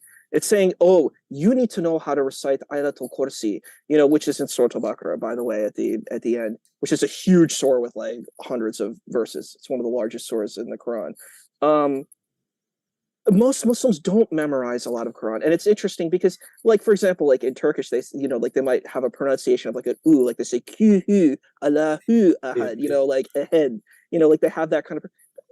That's beautiful. I think it's wonderful. That's your own culture, and that's coming through. And I think it's really sad that people are trying to push being Arab. It's okay to be whatever ethnicity you are. As a side note, is Robert Spencer a Christian or an atheist? I think he's a Christian. Yeah. Okay. This one coming in from, do appreciate it, Office Depot says, Issa, are you willing to debate a traditional Muslim such as Daniel who defends violence and the Quran word for word? Yeah, I know Daniel Hakiki. I've seen his work. It's he attacks a lot of other Muslims because he says, oh, these Muslims don't fit his standard of truth of Islam. I'm like, that's insane. I'm like, you're trying to be the beacon of Islam, but you're ready to attack anyone who doesn't fit your narrative? That's Apostate Prophet's buddy you're talking about. Be careful. Yeah, this one coming in from this one coming in from Low-Key says, careful Issa, how you talk about Daniel Kikuchu. They say Issa is my new favorite ex-Muslim. I don't know if there's an interesting, before you respond if you want to, there's an interesting phenomenon that AP, you've seen it a billion times, I'm sure, in which people like to accuse either if they are non-Muslims, they'll say, oh, you're a non-Muslim and you're like one step away, you're so close. And then there's also sometimes the Muslims will sometimes say Apostate Prophet is secretly I don't want to say the Muslims. Some Muslims. So I want to be fair. Not all Muslims, but some will say AP is secretly. They say that they say you believe in God, or what is it that they usually accuse you of? Yeah, they often say that I'm a secret Christian, which is a rather recent development. When I first began speaking out, I would frequently be accused of being a Jew, but then later it turned into secret Christian. So I don't know. There's always a funny thing going on, funny dynamic. I got used to it. Yeah, oftentimes accusing people either of being like a closeted position, Christian atheist, etc., or you're on the verge of leaving your position. Well, I'll give you a chance if you want to respond, Issa, to that. I think that it's such a weird thing to say. It's actually my whole argument. I'm like, I'm against essentialism, where we're like, this thing gets diluted into this essence, like telling a person what it means to be a Christian. I don't want to do that. I'm not going to tell a person, like a person, let's say they do premarital sex or whatever, and you're like, oh, you're not really a Christian because you're having sex before. I'm like, this is insane. If the person sees themselves as a Christian, they're a Christian. You have no right to gatekeep and tell them what they are and what they're not. And I think this is an important thing too, why people like ex-Muslims get attacked. I want to engage that. And they're like, oh, they're Christians and Jews. A lot of ex-Muslims have serious trauma from the Muslim community. Muslims have done really terrible things to ex-Muslims. That's just the fact. And there's a huge tragedy that's going on within the ex-Muslim community. And I'm like, ex-Muslims need to be uplifted and cared for and not be like discarded and said, oh, you were never a real Muslim. How dare you say that to a person who prayed, did all of these things? There was something that did not work in the religion for them. That's it. Leave it alone.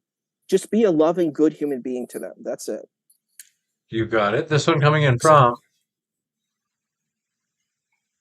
Oh, wait. There it is. Thank you, Omar. Says there's a period of time where Islam had to expand. Otherwise, it remains confined to a tiny city irrelevant to the world, which rejectors would love to see rather than Rome/Persia regaining strength. Yeah. Yeah. I'm not sure what that means.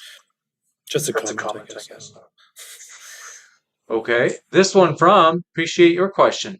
Commoner Knight says, Issa, if everyone in the world abandoned religion tomorrow, would that reduce violence in Islamic countries in the East or increase it?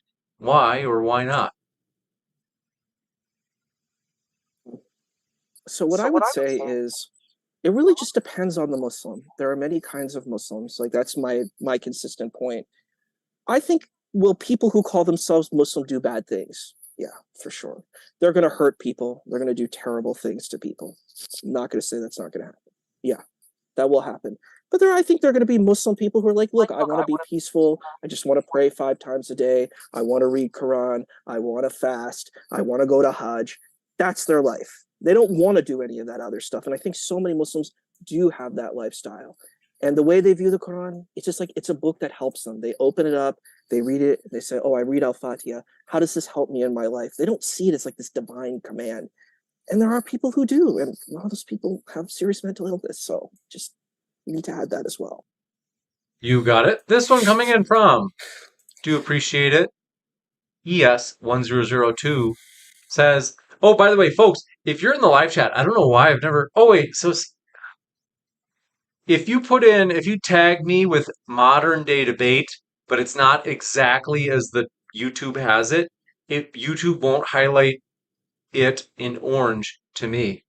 In other words, you have to be sure that you put the hyphen between modern and day. If you just put like at and then modern day debate, no spaces, no hyphens, it won't show, YouTube won't highlight it for me. So just if you can't do that, maybe just put like some emojis in there and that'll make it easier for me to see. Because I saw a couple of those. This one from, they say, I assume you think music is halal.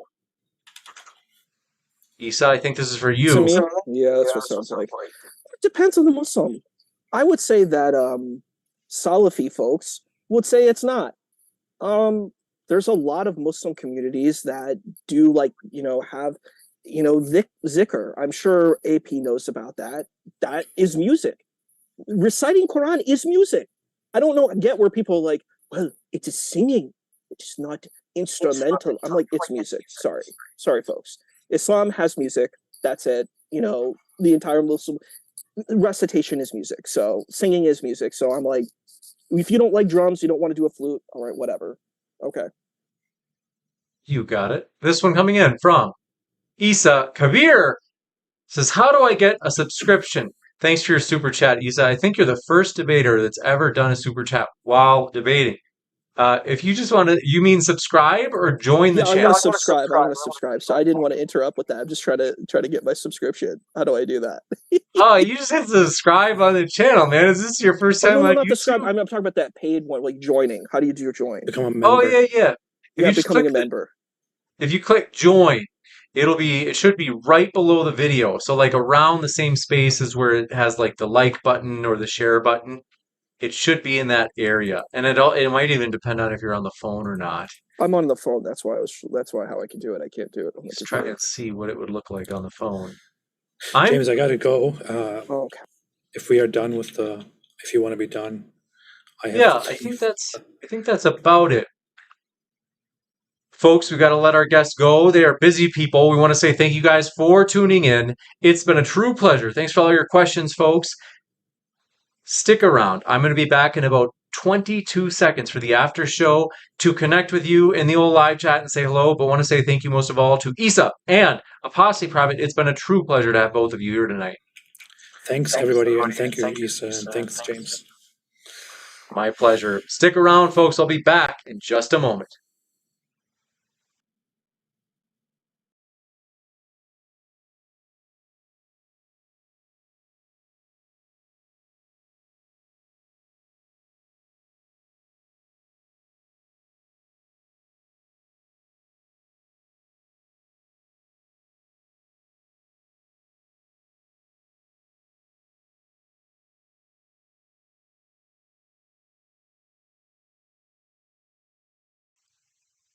Amazing. My dear friends, I want to say hello to you and want to say thank you guys for your support. Seriously, it means more than you know. Thank you guys for all of your likes. Seriously, that really does. If you hit like, this channel will rank more highly in the YouTube. Like, let's say someone searches for apostate prophet debate or Muslim debate. This debate will pop up higher on the list of the search results if you hit like. So we do appreciate your support that way. And thank you, Issa, for becoming a member. Welcome to Extra Juicy. We do appreciate that support, Issa. Thanks so much. Seriously, it means more than you know. And let me just fix the screen here because you can see I'm all over the place. Let me see here. I need James alone. There are a lot of little, but I do want to say, my dear friends, we're excited. We've got all sorts of cool stuff coming up. Stuff that you're kind of like, James, tell me what. 2 seconds. I'm going to reload this. Oh, such a rookie. This might work. Oh, okay, that's better. So, my dear friends, I want to say we've got a lot of cool stuff coming up. In particular, you might be, well, James, what? This epic conference coming up. There we go. It's a little bit better. Coming up. It's 2 seconds. Now we're talking. Want to say this epic conference coming up. We have two potential conferences. One is DebateCon, which is, we're in the process of booking it right now, November 4th through 5th. The card is being, you could say, fleshed out still. So we're kind of like, okay, we're deciding on all of the debates that'll happen. Aaron Ra and Eric Hernandez is one where both of the debaters have agreed as an example, and now we're just kind of, you could say, negotiating the topic on what they both want to do. So that's going to be a fun one. But in addition, we are working on a very mini conference. So in other words, like 2 or 3 debates tops that would happen in September. So we're only about 6 weeks away. So like we've really got to hurry on this because this is we got to get the word out. Highly likely to be in Houston. So our first time ever in Houston it's our first time ever for an in-person event. We've done in-person events in Los Angeles. We've done Austin, Texas, Dallas, Texas. I mentioned Austin. And so we've only done those 3 cities, actually. I'm pretty sure. Let me just double check. Am I right about that? Los Angeles with Destiny and Vosh. Austin with Matt Dillahunty and Mike Jones. And then Dallas is where we've done pretty much all of our other events, which is, we've done a number of them in the Dallas area, like Plano, Fort Worth, Dallas, Deep Ellum. But I want to say, my dear friends, we're excited. It'll be our first time in Houston. That's still being, you could say it's still being confirmed. It's not in stone, but we're so close and we're so excited about it. You guys, you don't want to miss it. But want to say as well, thank you guys. We just during this stream hit 16,000 or 116,000 subscribers. So seriously, we appreciate that more than you know.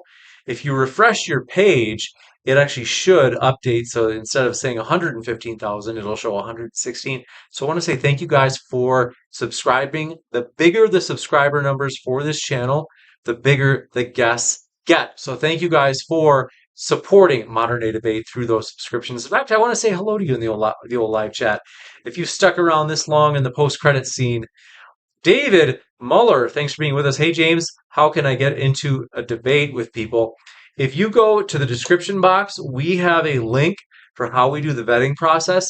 It may take a while. I got to warn you, right now I'm doing my dissertation, and it has been super busy, so a little bit behind. So I just want to give you a heads up that just be patient because, sometimes it's hard for me to get all these debates set up because I'm trying to keep Modern Day Debate moving, but I'm also trying to do my dissertation so I can finish my doctorate this fall semester. So we're excited about that.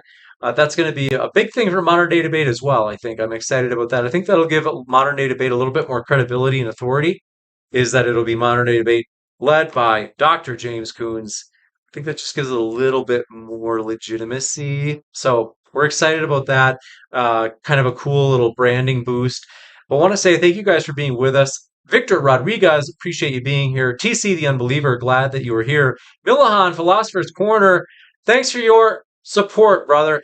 I remember you had a super chat that said members. I think it was said, if I remember right, the super chat said members support. Thank you so much for being a supporter, and thank you for that super chat. That was like one or two, maybe even three debates ago. Sorry, I missed that though, and I did want to say I appreciate your support since I didn't get to read that one. The Hunter, thanks for coming by. I see you there. And Lion Jr., thanks for coming by. Says, why? How come you guys don't challenge Matt or Aaron on their beliefs? Why let them just sit back and machine gun with questions? That's a great question. So for one thing, Matt doesn't have comparatively, like in reference to others, especially if you consider like each verse of the Bible. I don't know if you could consider each verse of belief, but it technically, in a way, like each verse almost is a proposition that you'd be defending if you believe in the inerrancy of Scripture. So in a way, like Christians are saying, like, yep, 31,000 verses, I'm going to defend these. But Matt is, as he himself has said, like, depending on how you define atheists, like if you go with a classic scholar's definition, he would say like that he's not an atheist. But if you go with a more contemporary convention used on the internet, he would say that he is an atheist in the sense that he just lacks belief. And so obviously the person who comes to the debate and they say like, hey, I just, I don't have a lot of beliefs, which Matt, generally speaking, you could say compared to theists, I think that that's probably true, at least in the sense of theists have all these supernatural beliefs, and Matt has previously said he doesn't have any beliefs in supernatural stuff. So, if you come into a debate and you say, like, I'm not really defending anything, like some people would say, like, well, you should. I don't say you have to. Uh, Modern day debate, we're just like, we don't, if you just want to debate a single topic, like Islam or Christianity per se, that's okay. It doesn't have to be that you, on, for example, the question of does God exist? It's true that the theist in every debate will say, yes, I take the yes position. The atheist may say, like, well, I don't actually take the no position. I'm just unsure. I'm just sitting on the fence. And in other words, they arguably be, if you use the old scholarly definitions, more agnostic. That's at least what my atheist professors told me when I got my bachelor's in philosophy and then a master's in philosophy. And that's what my atheist professors taught me, is that atheism is actually the assertion that there is no God. But if you say that, a lot of internet, not I don't want to be painted with broad brushstrokes. Some atheists would be like, yeah, that's what scholars say, and then some atheists will be like, no, no, no, that's wrong. That's the wrong definition. I'm like, sorry, I personally, I got to be honest. No offense, but I've got to defer to the atheists with their PhD on the topic over the atheist bloggers. No offense, I'm not trying to put anybody down, but that's the thing too. Is like usually, like a lot of times, I'm just saying, like I don't think I'm unreasonable for doing that, because. But anyway, to answer your question, Lion Jr., sometimes the atheists that come on aren't atheists in the classical definition, and so they don't come in with something that they're wanting to defend or willing to defend. And then in terms of Aaron, I don't know exactly what Aaron is. You'd have to ask him. But I want to say thanks for your support. Let's see. Lion Jr. says, well, at least Aaron Ra should be able to defend Satanism since he preaches it. Yeah, I mean, like he preaches it in the sense. I mean, like he takes the position of like I think he's described himself as a Satanist before, but I don't think he really believes in the supernatural stuff with it. Which, no offense to Aaron, but I mean, like it's kind of been like when I reached out to like Satanists to see if they want to come on the channel, I was expecting somebody to be like, yeah, I believe that there's a personal being called Satan, and I believe in him. That would frankly make for a much more interesting debate. I'm not trying to put anybody down by saying that, but instead, a lot of Satanists, I think Aaron included, would say, well, the truth is I'm really an atheist. I just identify with some of the moralistic Satanist positions, similar to how some atheists are Buddhists in the sense that they don't believe in a God, and they identify though with some of the religious teachings of Buddhism, like the ethical teachings, for example. So I don't know, but yeah, I want to say thanks for you being here. And so let's see. Guilty of being right. Thanks for coming by. Adam87, thanks for dropping in. West Warlock says, thanks, man. Fun stuff. Thanks so much for your support. Umar Farouk, thanks for coming by. I don't know what you're talking about. It says, isn't it a joke we got heavy metal theme tune? We didn't even have music playing tonight, man. Do you like the metal? I can play the metal. Well, I have to ask Ryan. He's got the music. But let's see. But wet, willy, softy, slow-spoken debates. Oh, Umer. Is it Ummer or Umer? Sorry, man. Let me know how you pronounce it. But yeah, I want to say thanks for coming by.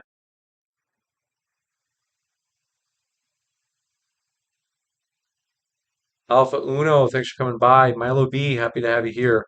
Joe Heron, thanks for coming by. Jay, wonderful success. Says Beta, thanks for coming by. Jim Johnson, happy to have you here. As well as AKA Batusol, thanks for dropping in. As well as Charlie Martel, thanks for coming by. Ozzy Gold, thanks for your support. Let's see, XYZ, thanks for coming by. Let's see.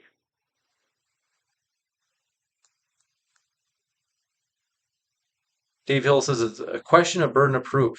Uh, the null hypothesis or uncertainty has none.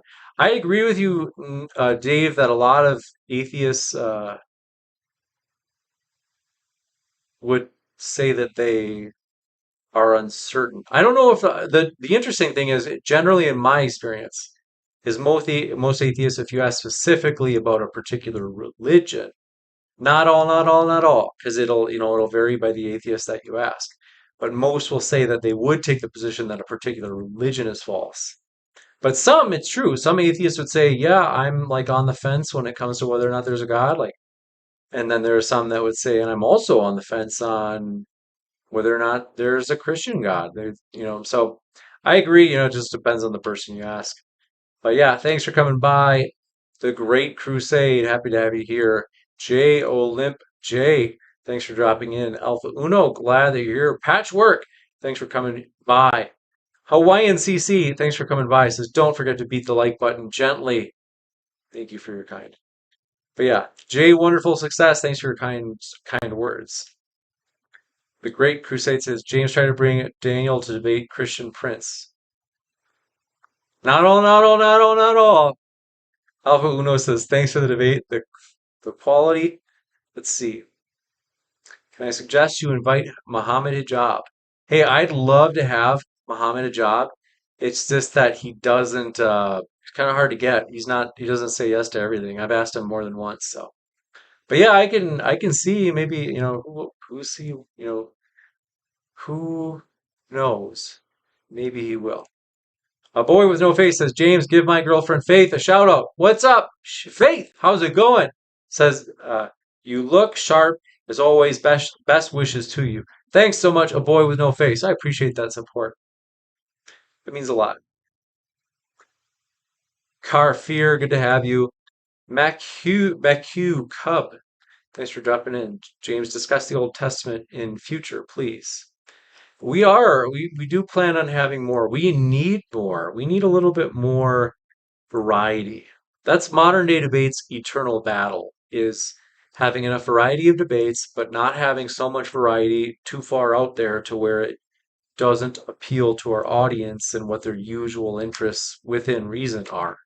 You always kind of have to you want to walk that line of being new or I should say, bringing fresh ideas or things, but simultaneously not going so far that it's like, oh, well, now you're just outside of your own subscribers' interests. So if we had a debate on what is better, Marvel or DC, I'm sorry, it will flop. I know that a lot of you, like me, enjoy comic book heroes.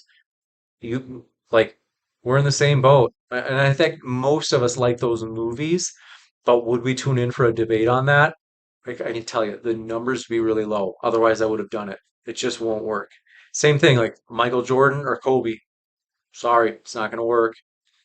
Or what is it now? Michael Jordan or LeBron. Like it wouldn't work. I wish it would. But anyway, it's just examples of how you can go too far with the variety. Zen 2011 says, word of advice if you're going to bring Christian Prince on, skip the openings. He doesn't like those. Thanks for your advice on that. I think I reached out. I emailed a guy recently about having Christian Prince on, trying to set it up with Daniel. So Alpha Uno says, you can ask Muslim metaphysician. He's a Muslim philosopher. Great against Matt Delonte. We are in the works of hosting him potentially for that September event, so that could be really cool. Kinky Chef 69, thanks for coming by. Madness, happy to have you with us.